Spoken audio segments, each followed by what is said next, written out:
መሩዬ ከባድ ጭንቀት ውስጥ ገብታለች። የናሆሜ እናት ልጅ ውለዱ እያለች እያስጨነቀቻት ትገኛለች ማለት ነው። መራዊት ደግሞ ዛሬ እውነቱን በቃ መናገር አለብሽ መሩዬ፣ እስከመቼ ነው መደበቅ የማይችለውን ነገር የምትደብቂው?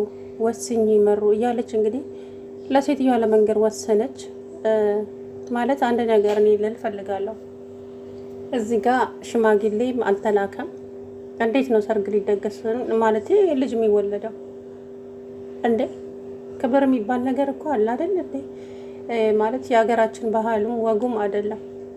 ሽማግሌ ሳይላክ ቀለበት ሳይታሰርላት እንዴት ነው ነገሩ? ልጅ መውለድ የምትችል ልጅ ቢሆንም ኖሮ ማለት ነው። ሲቀጥል ደግሞ እሷ እውነቱን ከተናገረች ናሆሜ ከቤተሰቦቹ ጋር ይቆራረጣል። ሁለተኛ ነገር ደግሞ መራዊት እውነቱን ከተናገረች ናሆሜ ልታጣው ሆነ። እዚህ ጋር ምን ትላላችሁ? እውነቱን ትናገርና ያበጠው ይፈንዳ። አዎ መራዊትም ይሄንን የወሰነችው አሁን ማለት ነው። ግዴታ መናገር አለባት። ይሄንን በኋላ ለምን ደበቃችሁን ብለው ስለሚንጨረጨሩ አሁን መስማት አለባቸው ግዴታ ማለት ነው። እውነቱን መናገር ማለት በቃ ያማታል። የልብ ኬዝ ስላለባት ልጅ መውለድ አትችልም። በእርግጥም ያው ቤተሰብ ደግሞ ልጅን ማየት ይፈልጋሉ። ግን ደግሞ ያው ከናሆሜ ጋራ በጣም ይጣላሉ፣ እናትና አባቱ ማለት ነው። ናሆም ደግሞ ያለ መሩዬ መኖር አይችልም። ለመራዊት ደስታ ነው እየኖረ ያለው። ሲጀመር መሩዬን እንዲከፋት አይፈልግም በምንም አጋጣሚ፣ በምንም ማለት ነው። እና ይሄንን መስዋዕት እየከፈለላት ያለውን ሰው ማጣት ይከብዳል። አላቅም ብቻ ወሰነሽ እውነቱን ንገሪያት። እንግዲህ የምትለውን ማየት ነው። ከዛ በኋላ ወፈርሽ ቀጠንሽ ከምትልሽ እያየችሽ።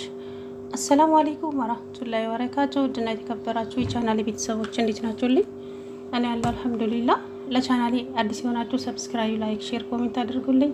ነባሮቹም ስለምታበረታቱኝ ከልብ ነው የማመሰግነው። እንግዲህ መሩዬ ዛሬ ለአማቷ እውነቱን ለመናገር ወስና ነበረ። ናሆም ለትንሽ መጣባቸው ማለት ነው። ለመናገር እንግዲህ ቆረጥ ብላ ደፈር ብላ ነበረ። ምክንያቱም የናሆም እናት እየጨቀጨቀቻት ስለሆነ ልጅ ውለጂ እና ሂጂና ተመርመሪ፣ ወፍረሻል። ኧረ እንዴት አልወፍር እማዬ፣ ልጅሽ እኮ በጣም ነው የሚንከባከበኝ ስትላት፣ አይ እሱ ሳይሆን እርጉዝ ሰጥቶኝ አትቀሪም፣ ሂጂና ተመርመሪ። ኧረ አይደለውም ለሱ አይደለም እማዬ፣ ዝም ብሎ ነው። ሂጂና ተመርመሪ አልኩሽ አይደል እንዴ እያለች እንግዲህ አስጨነቀቻት። እንግዲህ ምን ትላላችሁ? ሰንዬ ደግሞ በእህቷ ምክር ጸንታ ቁጭ ብላለች፣ በር ዘግታ ማለት ነው። እነ ጽናትም ስልክ አታነሳላቸውም። ይደውላሉ፣ ስልክ አታነሳም የማንንም። ግን ደግሞ ወንዶቹ ሲሄዱ በር ትከፍተላቸውና ታስገባቸዋለች። ለምሳሌ ማነው ኪራ አይደለም ይሄኛው ክብሮሜና ቅዱስ ማለት ቅዱሴ አይ ክብሮሜ ሜዳ ላይ ሳይቀር አይቀርም። ክብሮም ሜዳ ላይ ቀርቷል ካላስ። ምክንያቱም ጽናት ማነች ሰኒና ቅዱስ አላማረኝም። ማንም እኮ በር መጥቶ ሳንኳኳ ሄደ በር ከፈተና ሰላም ማነህ አንተ? እኔ የሰኒ ጓደኛ ነኝ፣ ምንድን ልታዘዝ? አይ አብራችሁ መታችሁ ጸበል እንድትቀምሱ ነው። ማንም እኮ አላለም፣ ማንም የለም ማለት ነው። አውቆ ነው። ከዛ ማን ነው ስትል እዚህ ጎረቤት አብረን ጸበል ተጠርተን ማ ካንተ ጋር? አዎ ምን ነው እዚህ ስላዩኝ በቃ አብራችሁ ነው ተብያለሁ።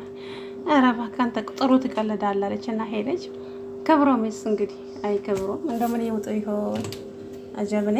የእውነቴን እኮ ነው። ክብሮም ፍቅር ይዞታል ማለት ስሜቱን እንግዲህ የያዛቸው ወንዶች ስለሚያውቁ እግዚአብሔር ይሆን እያለ ኪራ ናሆም ማነው ክብሮም ላይ እያሾፈበት ነበረ። ክብሮም ፍቅር ይዞታል ከሰኒ። እሷም ነው ግን ደግሞ የእህቷን ቃል ለማክበር ሞኝ ነች እንዴ። እንግዲህ ንጉስ ማነው ቅዱስ በጣም በስነ ስርዓቱን እየመከራት ማለት ነው። እውነት ለመናገር የሱ ምክር በጣም ኪራንም ከመጥፎ መንገድ የመለሰው የቅዱስ ምክር ነውና እሷን የመታት እንቅፋት እኮ አንቺን ላይ መታሽ ይችላል። እህትሽ ግን ትወድሻለች አላት። አዎ ያለኔ ምን አላት? እሷም እኔም ያለሷ ምን አለኝ? አይ አይመስለኝም። የምትወድሽ ቢሆንማ እንደዚህ አትልሽም። ደሞስ ከነ ጽናት ጋር ምን ያገናኘዋል?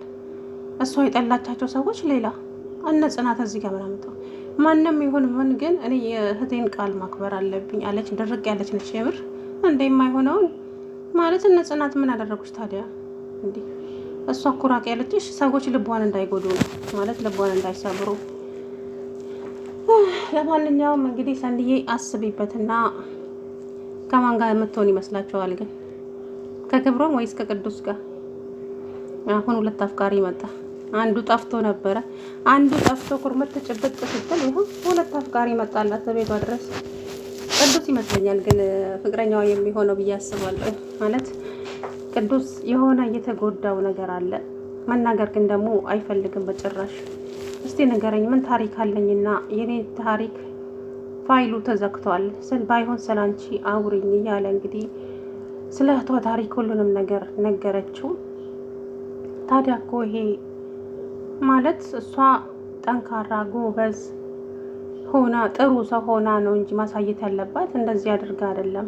ስለዚህ እሷን የመታት እንቅፋት ደግሞ አንቺን ላይ መታች ስለምችል አስቢበት፣ ዝም ብለሽ አትፍዘዢ አላት ማለት ነው። ያ ስለ ምክር አመሰግናለሁ፣ እኔ ግን የእህቴን ቃል አከብራለሁ አለች።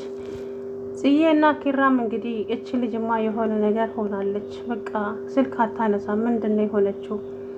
በቃ ቤቷ ሄደን እናናግራት ምናምን ብለው ከመራዊትም ከናሆሜም ተደዋውለው እንግዲህ ቤቷ ድረስ ሄዱ ማለት ነው።